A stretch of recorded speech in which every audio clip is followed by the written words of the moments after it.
नमस्कार, मैं हूं राहुल सिन्हा। क्या कोई शख्स 5000 साल तक जिंदा रह सकता है? आप कहेंगे क्या बेतुकी बात कर रहे हैं, लेकिन जनाब हमारे ही देश में लाखों ऐसे लोग हैं जो दावा करते हैं कि एक शख्स पिछले 5000 साल से घने जंगलों में भटक रहा है और उसे कई बार कई लोगों ने देखा। क्या वाकई ये सच है? आइए चलकर देख लेते हैं। लेकिन प्लीज अगर जरा सा भी आपको ये लगता है कि हम किसी अंधविश्वास को बढ़ा रहे हैं या हमारी कोशिश अपनी टीआरपी को बढ़ाने के लिए है, तो हम आपसे हाथ जोड़कर गुजारिश कर रहे हैं, अपना वक्त बर्बाद मत कीजिएगा, क्योंकि हमारा मकसद इस कार्यक्रम के जरिए आस्था और अंधविश्वास के बीच के फर्क को समझाने का है।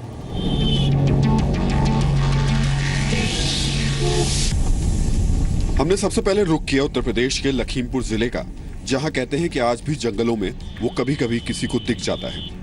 रास्ते में हमारे दिमाग में कई सवाल थे। क्या वाकई कोई शख्स 5000 साल से जिंदा हो सकता है? क्यों इस देश के लाखों लोग कहते हैं कि वो जिंदा है? क्या ये आस्था है या अंधविश्वास?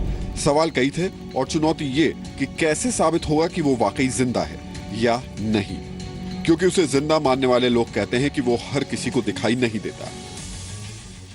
इस मामले में कई सवाल थे, लिहाजा हमने तय किया कि महज लोगों की कही सुनी बातों से किसी नतीजे पर नहीं पहुंचा जा सकता। अब इस मामले पर किसी डॉक्टर से बात करना लाजमी हो गया था। हम पहुंचे डॉक्टर के अग्रवाल के पास। जहां तक आज की साइंस का सवाल है, एक ह्यूमन बीइंग, मैं रोबोट की बात नहीं कर रहा, एक ह्यूमन बीइंग की मैक्सिमम लाइफ 128 रिकॉर्डेड है।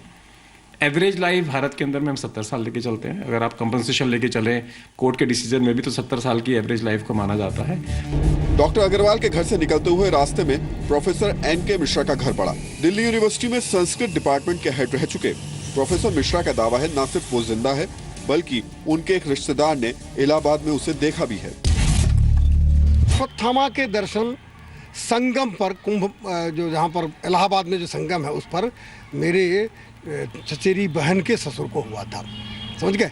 तो ये दर्शन तो होते हैं, लेकिन जब बड़ा पुण्य हो, बड़ा भाग्य हो, तो उनके दर्शन भी उनके हो जाते हैं, लेकिन ये लोग सबको दिखाई देने वाले नहीं हैं। इस लड़ाई को छोड़ हम सच जानने के लिए लखीमपुर खीरी की तरफ बढ़ चले। लखीमपुर पहुंचने के बाद हमने जिससे पूछा, उसने यही कहा, वो जिंदा है। कहा यह जाता है कि महाभारत कालीन अश्वत्थामा अजरमल माने जाते हैं। आज भी जब प्रातः मंदिर खोला जाता है तो शिवलिंग पर अक्षत और पुष्प चढ़े लेते हैं। अब तक तो आप समझ गए होंगे हम अश्वत्थामा की बात कर रहे हैं, वही अश्वत्थामा जिनका जिक्र महाभारत में है। कहा जाता है कृष्ण ने अश्वत्थामा के माथे से मणि निकाली और उनको अमर रहने का श्राप दिया। अश्वत्थामा की कहानी लगभग आप सबको पता होगी, लिहाजा टाइम वेस्ट नहीं करते और सीधे चलते हैं उस जगह जहां कहते हैं आज भी अश्वत्थामा न सिर्फ आते हैं बल्कि उनके आने के सबूत भी मिलते हैं। लेकिन सच कहें, हमको यकीन नहीं होता। लेकिन लोगों ने जिस दावे के साथ कहा, हमें लिलोटीनाथ मंदिर जाना ही पड़ा। लखीमपुर में इस मंदिर की बड़ी मान्यता है। कहते हैं यहाँ आने वालों की मनोकामना जरूर पूरी होती है। हमारी तो बस एक ही मनोकामना थी, अगर अश्वत्थामा वाकई जिंदा है तो हमें दिख जाए। बहरहाल जंगल के बीचों बीच बना ये मंदिर बहुत ही खूबसूरत है।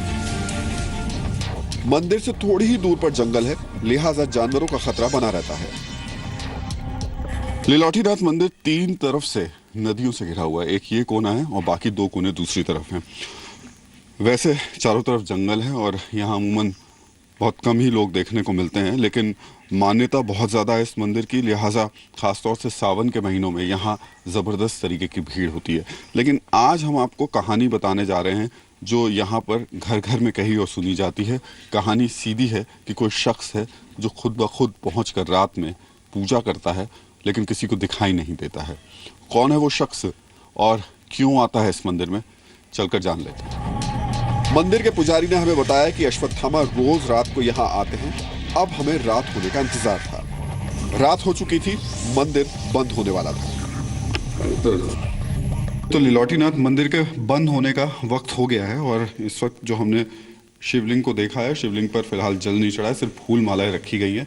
पंडित जी अब इसको बंद करेंगे, ताले लगा दिए जाएंगे पंडित जी यहाँ पर ना, बंद कर रहे हैं। और जब सुबह कहते हैं, ऐसा कहा जाता है, हम कोई दावा नहीं कर रहे हैं, ना हम किसी बात को इस तरीके से तथ्यों के सामने अभी बोल रहे हैं, क्योंकि अभी हम बोल इसलिए नहीं सकते क्योंकि सुबह ही पता चलेगा कि अंदर होता क्या है।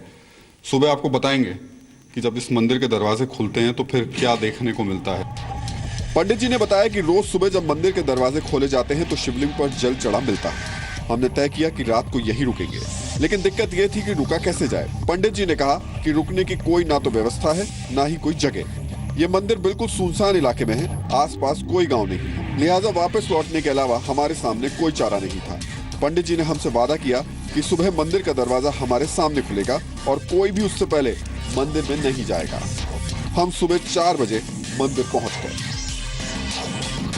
तो रात के वक्त में हमने देखा था, उस समय तक शिवलिंग बिल्कुल इस तरीके से जल नहीं था, और अब सुबह जब हम आ रहे हैं तो देख रहे हैं कि जल है और लग रहा है कि जल चढ़ा हुआ है। हालांकि पंडित जी का कहना है कि कोई सुबह सुबह आता नहीं है, और ये इलाका भी जिस तरीके से नहीं इलाका है, ये जिस तरीके से मंदिर जहाँ पर है वहाँ पर बहुत ज़्यादा लोग रहते भी नहीं है। शहर थोड़ा दूर है, आसपास के लोग भी बहुत ज़्यादा कहें पैदल आने की अगर बात करें सुबह सुबह तो थोड़ा सा मुश्किल हो सकता है।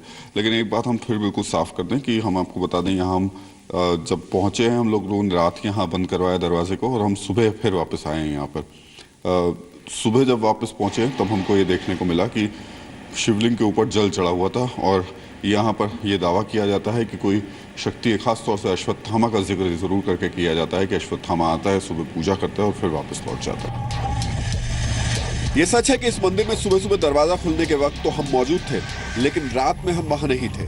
ऐसे में शिवलिंग पर यह जल किसने चढ़ाया कहना मुश्किल है। आप सोचेंगे कहानी तो खत्म हो गई, लेकिन जनाब कहानी अब शुरू हुई है, क्योंकि अब हम जिस जगह जा रहे हैं उस जगह आज तक किसी न्यूज चैनल को रुकने की इजाजत नहीं दी गई। उस जगह को अश्वत्थामा का जन्म स्थल कहा जाता है। कहते हैं उस जगह अश्वत्थामा को कई बार कई लोगों ने देखा। लीलोटीनाथ मंदिर से हमने रुख किया कानपुर के पास शिवराजपुर में बने खैरेश्वर मंदिर की तरफ। कानपुर और उसके आसपास के इलाके में खैरेश्वर मंदिर की खास मान्यता है। दिन के वक्त इस मंदिर में आने जाने पर कोई पाबंदी नहीं, लेकिन रात होते ही कोई यहाँ नहीं रुकता। जो रुका वो अगले दिन होशो हवास खो बैठा। हमने तय किया कि हम रात तो अब इस मंदिर में ही गुजारेंगे। अब सबसे बड़ा सवाल था मंदिर में रुका कैसे जाए और कैसे मंदिर में कैमरा लगाने की इजाजत दी जाए। उससे भी बड़ी मुश्किल ये थी कि मंदिर में रात के वक्त कैमरा लगाने की आज तक किसी को इजाजत नहीं मिली थी। लेकिन अश्वत्थामा की खोज में इस जगह को किसी भी हाल में छोड़ा नहीं जा सकता था। कहा जाता है ये मंदिर असल में गुरु द्रोणाचार्य का घर था। इसी जगह अश्वत्थामा का जन्म हुआ और खैरेश्वर मंदिर के आसपास ही द्रोणाचार्य ने कौरवों और पांडवों को शस्त्र विद्या सिखाई। बहरहाल शिवराजपुर मंदिर पहुंचकर हमने पंडित जी से बात की। पहले तो वो राजी नहीं हुए, कहा कि हमारी नीयत ठीक नहीं है, हम लोगों की आस्था को चुनौती दे रहे हैं। फिर हमने समझाया कि हमारा मकसद किसी की आस्था को ठेस नहीं पहुंचाना है, हमारा मकसद लोगों को आस्था और अंधविश्वास के बीच का फर्क समझाना है। काफी मशक्कत के बाद पंडित जी आखिरकार तैयार हो गए। पंडित जी ने कहा अगले दिन आ जाइए और अगर रात में रुकना है तो फिर अपना पूरा इंतजाम करके आइए, क्योंकि मंदिर जंगल में है और आसपास रुकने की जगह नहीं। हमारे लिए इतना काफी था। हमें रात में न सिर्फ मंदिर में रुकने की बल्कि शूटिंग की भी इजाजत मिल गई। शिवराजपुर मंदिर में रुकने के लिए हमें बहुत सी तैयारी करनी थी। 24 घंटे तक पूरी तैयारी करने के बाद अब हमने मंदिर का रुख किया। शिवराजपुर मंदिर कानपुर से 40 किलोमीटर दूर है। हम अपनी पूरी टीम के साथ 2 गाड़ियों में मंदिर की तरफ आगे बढ़े। सर्दी का मौसम और मंदिर जंगल में, हल्की हल्की ठंड और मंदिर जंगल में था। हमें पूरी रात काटनी थी, लिहाजा तमाम सामान के साथ रजाई गद्दे भी जरूरी थे। आगे बढ़ते हुए दिमाग में कई बातें चल रही थी। इस मंदिर के बारे में जो दावे किए जा रहे थे, अगर वो सच हुए तो साइंस को रिसर्च का एक बहुत बड़ा मुद्दा मिल जाएगा। लेकिन अगर सच नहीं हुए तो फिर लाखों लोगों की बरसों से जारी आस्था का क्या होगा। इसी उधेड़-बुन में हम शिवराजपुर के अंदर दाखिल हुए। मंदिर से सटे गांव काफी पिछड़े हैं। गांव में इक्का दुक्का ही पक्के मकान देखने को मिलते हैं। हमने सोचा सबसे पहले गांव के लोगों से ही बात कर ली जाए। हाँ, हम भाई सुनते हैं, हम भी ये बात है। वापस हम आते हैं सवेरे आकर के ना, पहला यानी नंबर वही वहाँ पर जो जल चढ़ाते हैं। अशुत्थामा आते हैं, जल चढ़ाते हैं, पूजन करके वो अपना चले जाते हैं। इसके बाद सब लोग पूजन करते हैं। एक पंडित जी रहा है जी, तो उनको मिले थे तो उनसे उन्होंने उन दर्शनों को दिए हैं। तो उनसे ये बात की थी अश्वत्थामा ने कि जो तुम बात कहोगे तो आए फतेह लेकर लेंगे। गांव में जिस शख्स से खैरेश्वर मंदिर के बारे में पूछा, हर किसी ने कहा कि अश्वत्थामा वहाँ रोज आता है।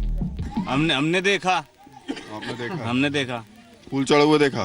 तो फूल तो वैसे भी रात में जब चढ़ाते हैं तब नहीं, वो मान ले जो यहाँ चढ़ाए जाते हैं वो फूल दूसरी किस्म से चढ़ाए जाते हैं।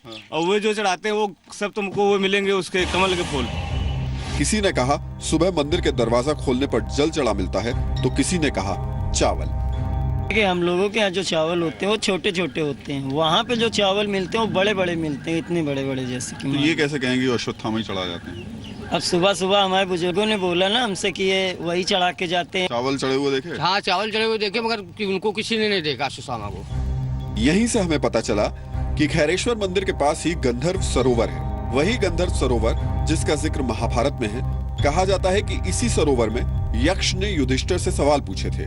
इसी सरोवर पर हमें मंदिर के पुजारी गोस्वामी जी भी मिल गए। तो यहीं पे जो है युधिष्ठिर से गंधर्व ने जो है प्रश्न किए थे इसी तरह। ऐसा जो है महाभारत में आपको इसका लेख प्राप्त है। मंदिर में पहुंचने के बाद हमने पुजारी जी से कहा कि पहले जरा इतिहास बता दीजिए। आग्रह किया कि हमारे बच्चों को वाण विद्या की शिक्षा दें आप। तो उन्होंने कहा हम अपने आश्रम में वाण विद्या इनको सिखा सकते हैं। माँ कुंती तैयार हो गई, दोनों राज्य पक्षों के बच्चों को यहाँ पे भेजा। यहीं पे गुरु द्रोणाचार्य ने शिक्षा दी। यहीं पे अर्जुन को बाबा से ही पशुपतस्त्र दिलवाया। गोस्वामी जी ने हमें बताया कि ये जगह अश्वत्थामा का जन्म स्थल है। इसी वजह से हर रोज अश्वत्थामा यहाँ आते हैं। जी, ये द्वापर में गुरु द्रोणाचार्य जी यहाँ रहते थे, नारायण वन के नाम से ये प्रसिद्ध है। और यहीं पे उनकी प्राणकुटी थी। यहीं अश्वत्थामा जी को जन्म भी हुआ अश्वत्थामा जी का। इतिहास जानने के बाद अब हमें इंतजार था शाम होने का। खैरेश्वर मंदिर में दिन भर भक्तों का तांता लगा रहा। आखिरकार शाम को मंदिर बंद होने का वक्त आ ही गया।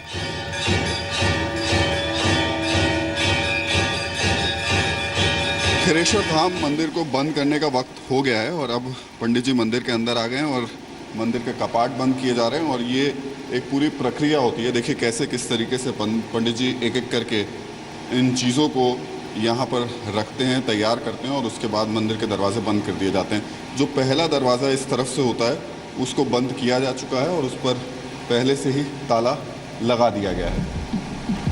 खैरेश्वर मंदिर बंद करते वक्त पूजा करने का तरीका थोड़ा अलग तरीके का होता है। चंदन का लेप और फूल चढ़ाने के बाद शिवलिंग को रजाई उड़ाई जाती है। रात में यहाँ पे अश्वत्थामा आते हैं 12-1 के बीच में।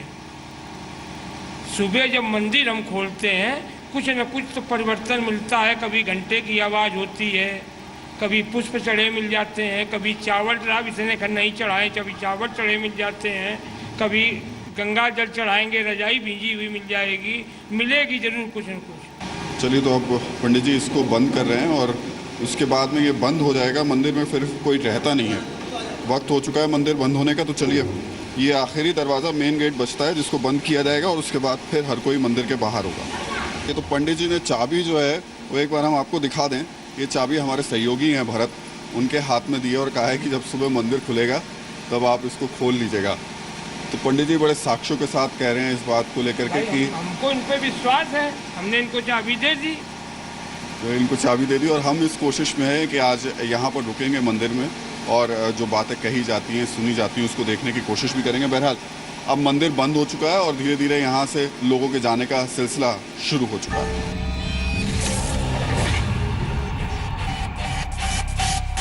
पुजारी जी ने बड़े ही भरोसे के साथ मंदिर की चाबी हमारे हाथ में थमा दी। उनका दावा था कि भले ही अश्वत्थामा ना दिखे, लेकिन अगले दिन सुबह कुछ न कुछ अलग हमें देखने को जरूर मिलेगा। धीरे धीरे रात गहराने लगी थी। मंदिर के जिस गेट पर ताला लगा था उसके सामने हमने एक कैमरा फिक्स कर दिया।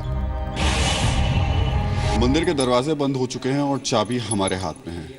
पंडित जी ने बहुत ही विश्वास और दावे के साथ ये चाबी हमारे हाथ में दी है। बहरहाल मंदिर के दरवाजों के ठीक सामने हमारा एक कैमरा लगातार रोल हो रहा है, अनकट, जी हाँ, बिना कट रोल हो रहा है। और सर्दी ज़्यादा है। हम भी यहाँ पर आए थे, यहाँ पर आसपास कुछ रहने ठहरने की जगह नहीं है, इसलिए इस मंदिर में ही हमने रुकने का इंतज़ाम किया। 4 गद्दे हैं, कुछ रज़ाई हैं। हमारे सहयोगी यहाँ पर साथ में जो कि रज़ाई गद्दे का इस्तेमाल किया था लेकर आए थे, यहाँ पर पहुँचे थे भरत। तो कुल मिलाकर के अब यहीं बैठेंगे, सामने मंदिर है और रात भर बैठ कर के देखते हैं कि क्या कहानी, क्या किस्से जो कहे जाते हैं, बताए जाते हैं, कितने सच देखने को मिलते हैं।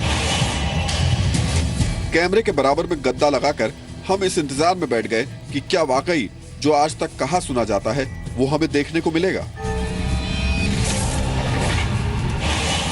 गांव के लोग यहाँ से लगभग 4 किलोमीटर दूर रहते हैं। 2 शख्स यहाँ पर जरूर हमारे साथ में हैं जो कि अखंड रामायण का पाठ कर रहे हैं और पूरी रात वो लोग पाठ करेंगे।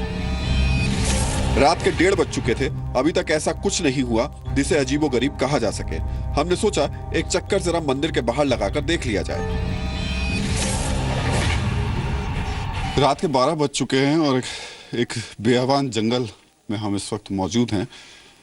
यहाँ पर अब कोई है नहीं और कहते हैं कि जैसे जैसे रात होती है वैसे वैसे यहाँ पर कोई आता नहीं, सिर्फ एक ही शख्स आता है। हम कोशिश कर रहे हैं उस सच को आपके सामने लाने की। बहरहाल एक बार तस्वीर देख लीजिए। यहाँ पर वैसे तो इस मंदिर के आसपास कुछ है नहीं, सिर्फ कुछ चंद दुकानें ज़रूर देखने को मिलती हैं और ये दुकानें भी देखिए बंद हो चुकी हैं। हमारा एक कैमरा लगातार रोल हो रहा था। सुबह के 4 बजने वाले थे कि अचानक लाइट चली गई। लाइट जाते ही मंदिर में अखंड रामायण का पाठ कर रहे शख्स घबरा गए। लगभग आधे घंटे तक मंदिर में बिजली गायब रही, लेकिन हमारे पास अपनी कैमरा लाइट थी, लिहाजा रिकॉर्डिंग में हमें कोई खास दिक्कत नहीं आई। सुबह के 4:30 बजे मंदिर का दरवाजा खोलने के लिए पंडित जी आ गए।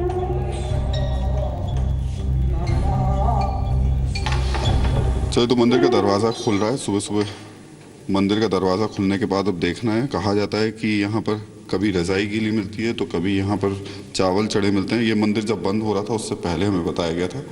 मंदिर हम लोगों के सामने बंद हुआ था। अब देख लेते हैं कि क्या कुछ यहाँ कुछ अलग दिखाई दे रहा है। यस, रजाई आपको थोड़ी हल्की गीली दिखाई पड़ रही है आपकी साइड से। दिखाइए कहाँ तक गीली पड़ रही। मंदिर का दरवाजा हमारे सामने ही खुला, लेकिन ये थोड़ा अजीब सा था। रजाई गीली थी और लग रहा था कुछ देर पहले ही पानी से गीली हुई है। होता हम लोग इसलिए रूटीन कामों को ध्यान नहीं देते, लेकिन आपको रोजाना कोई ना कोई परिवर्तन आपको देखने को मिलता है। क्या चीजें दिखती हैं? आप जिसको जो हम लोग पुष्प चढ़ाते हैं हो सकता है कुछ पुष्प मिल जाए, लेकिन हम लोग रोज उसको आप ध्यान नहीं देते हैं कौन से पुष्प है।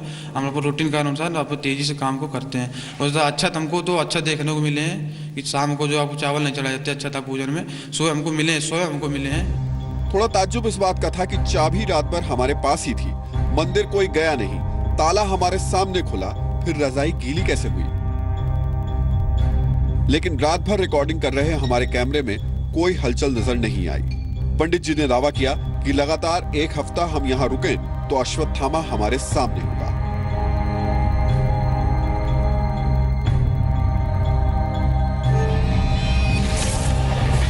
ये पूरी कहानी एक सवाल भी खड़ा करती है और एक जवाब भी देती है। अश्वत्थामा का मंदिर में ना मिलना सवाल उन लाखों लोगों के लिए जो आस्था के नाम पर अंधविश्वास की सीढ़ी चढ़ते हैं और फिर मुंह के बल नीचे गिर जाते हैं। लेकिन रजाई का गीला मिलना जवाब उन लोगों के लिए जो किसी की भी आस्था को चुटकी बजाते ही अंधविश्वास का नाम दे देते हैं। अपने कैमरामैन जयदीप के साथ राहुल सिन्हा, जी मीडिया।